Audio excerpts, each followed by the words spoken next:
This is Jennifer Gonzalez welcoming you to episode 129 of the Cult of Pedagogy podcast. In this episode, I am going to give you 7 suggestions for improving your slideshow presentations.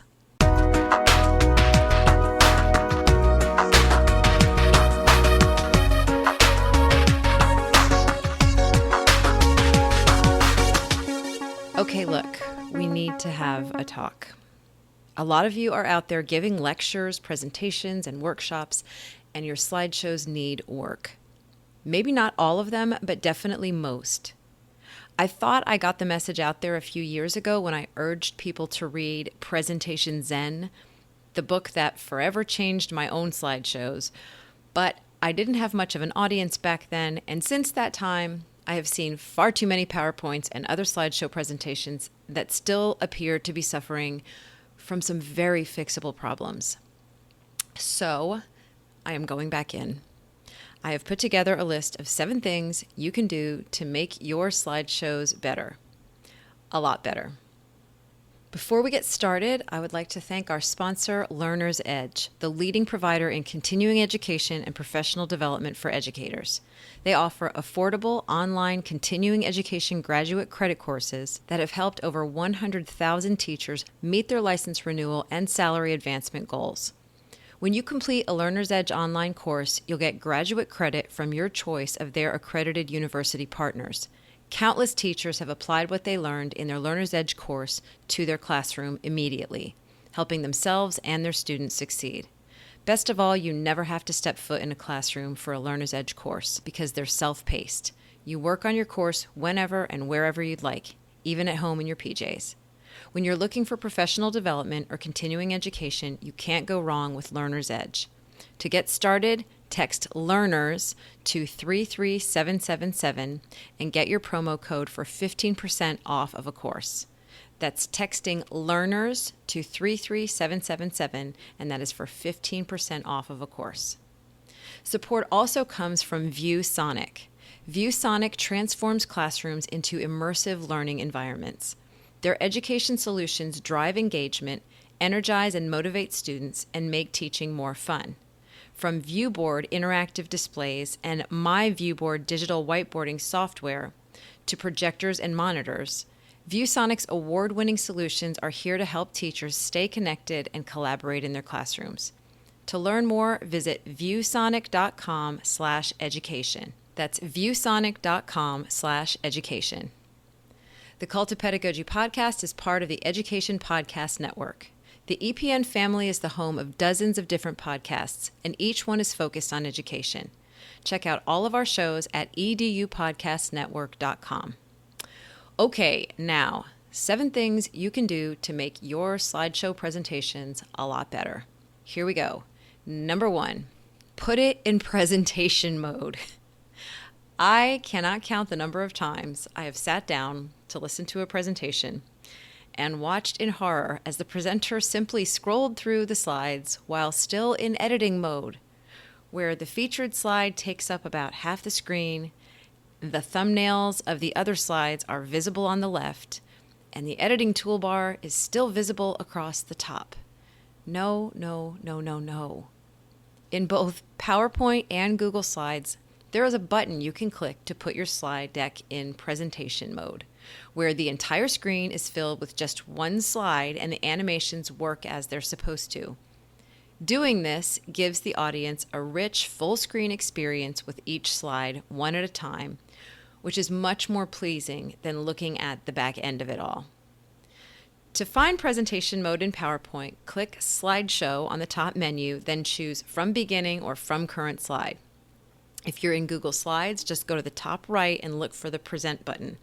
From there, you'll have several options for putting your slideshow in full screen mode. That's number 1. Number 2, cut way back on your text. Slides are meant to supplement and enhance your presentation, to provide visual interest and add new dimensions to your message. If your presentation is going to be memorable, the audience should get something from both you and the slides. The slides themselves shouldn't be the presentation. This seems like common sense, but somehow we have arrived at a place where many, many presenters use the slideshow to deliver the whole presentation.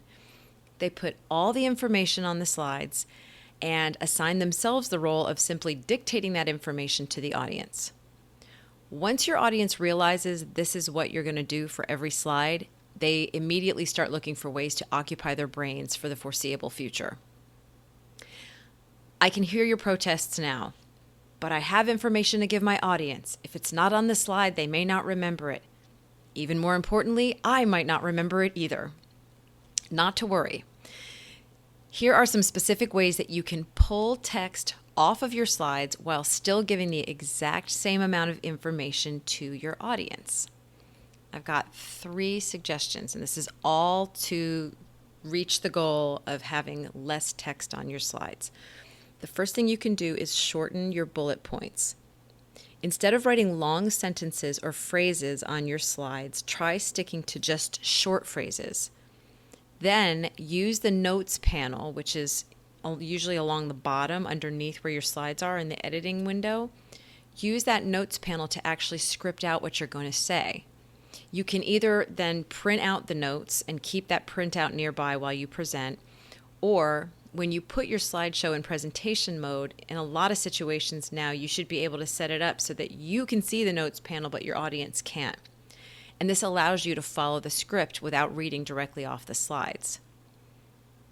So what this does is the audience sees the main points, but they're not reading the sentences. They're just reading key terms, and you're the one who's actually talking through them. Now, ideally, if you've rehearsed your presentation enough, you should be able to do this without even really reading the notes verbatim, because that wouldn't be very effective either. If you're staring at your notes panel and just reading off of that, it's still going to be pretty monotonous. But you can use that as a little bit of a support for what else you wanted to say.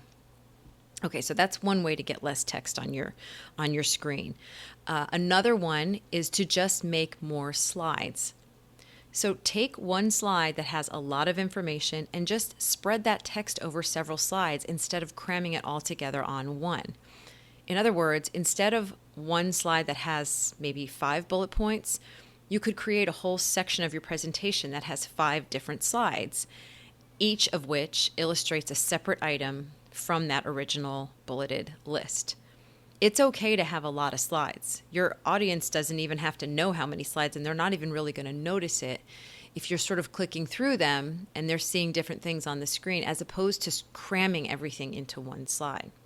So see how that works again? Same amount of text, it's just that you're now spreading it out over more slides so people aren't overwhelmed by it. The third suggestion, and this is what I've done for the last couple of years, and I've gotten this suggestion from the guy that wrote Presentation Zen. His name is Gar Reynolds, and this is the person I've learned the most about presenting from. Create a handout.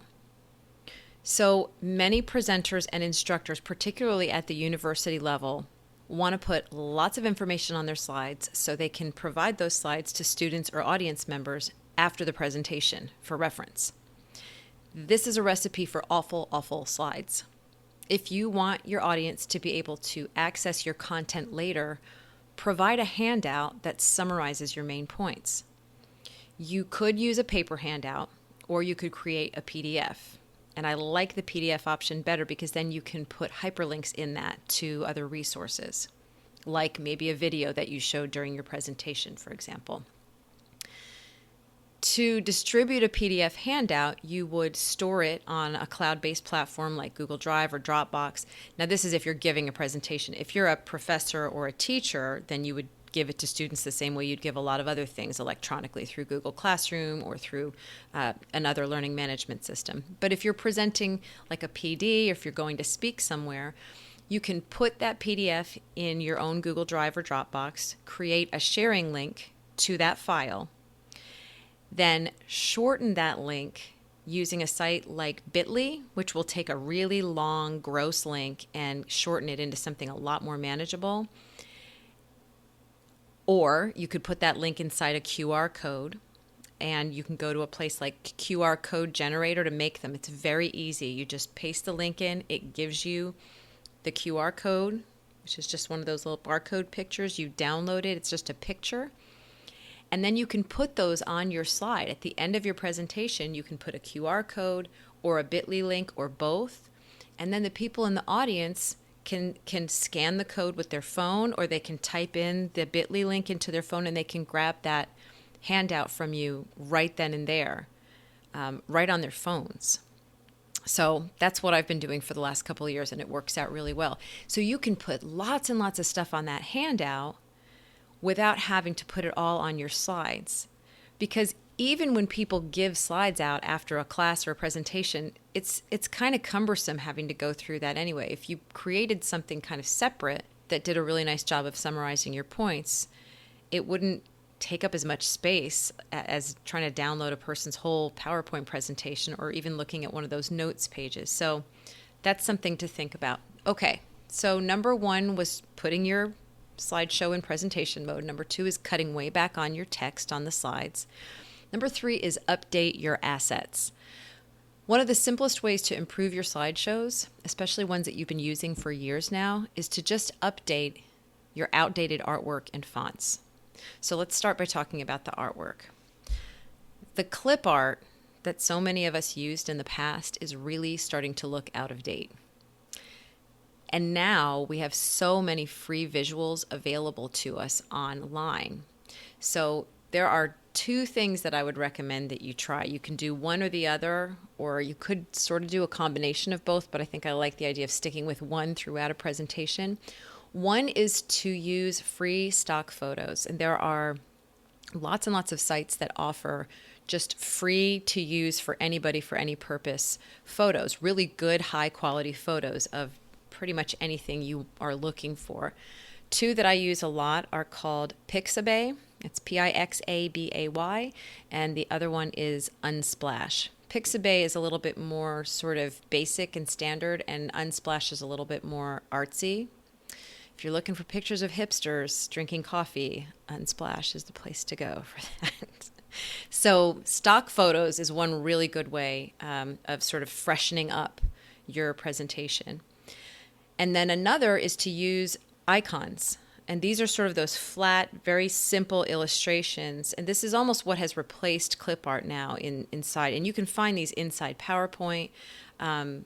You can also get them in Google Slides. You need an add-on that's called Insert Icons for Slides. But once you do that, you can find really simple icons that can illustrate your points and just add a little bit of visual interest in a way that looks a lot more modern than some of those old clip art images do.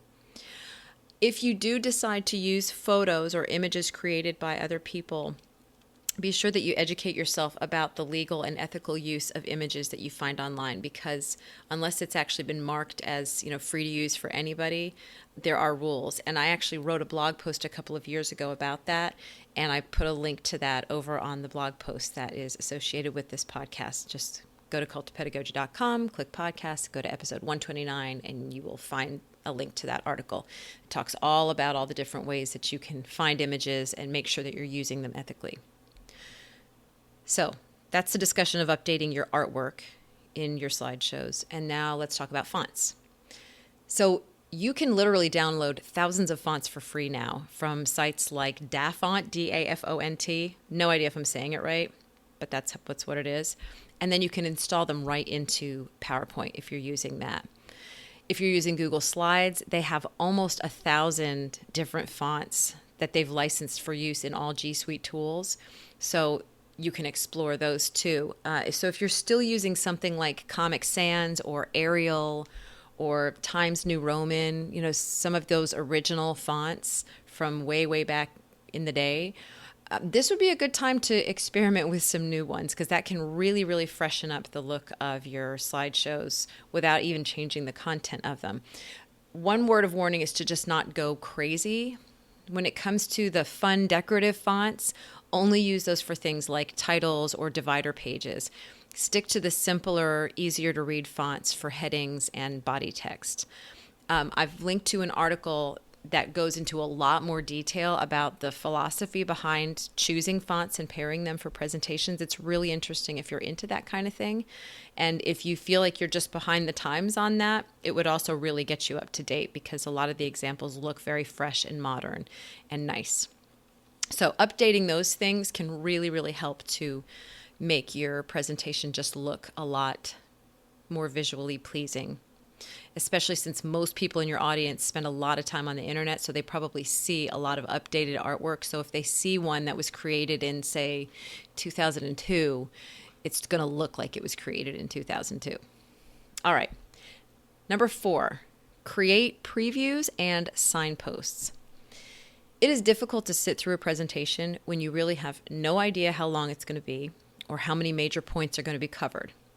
So if you let your audience know that they are in the capable hands of a presenter who has put together a well-organized presentation, they will be able to relax and concentrate on your message.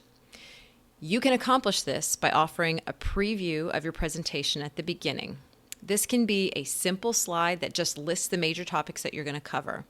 And then as you move through the presentation, you can update your audience by returning to that list and just showing them where you are. It can be that simple. It can also be a lot fancier than that, but just occasionally stopping and letting people know where you are can really help to sort of relax them and make them feel like you've got your stuff together. All right, number 5, go light on the animations. Most presentation tools offer huge collections of animations that you can use in your slideshows. You can have bullet points explode onto your slides, or bring in a picture with a slow dramatic spin, or you can fade from one slide to the next with a checkerboard effect. It is all really neato. Unfortunately, for your audience, it gets old pretty fast. Ideally, they should be focused on your words, not on the way those words bounce onto the screen. So when it comes to animations, less is definitely more. I have found that the most effective use of animations, the best sort of reason for using them, is to actually build slides that contain several elements. For example, if you have a slide that contains several bullet points or images, and you plan to talk about each one separately, you can set up your animation so that each item only appears when you're ready to talk about it. And this would be triggered by just a click of your mouse, or if you've got a presenter's remote, you click that and that would actually make that thing appear.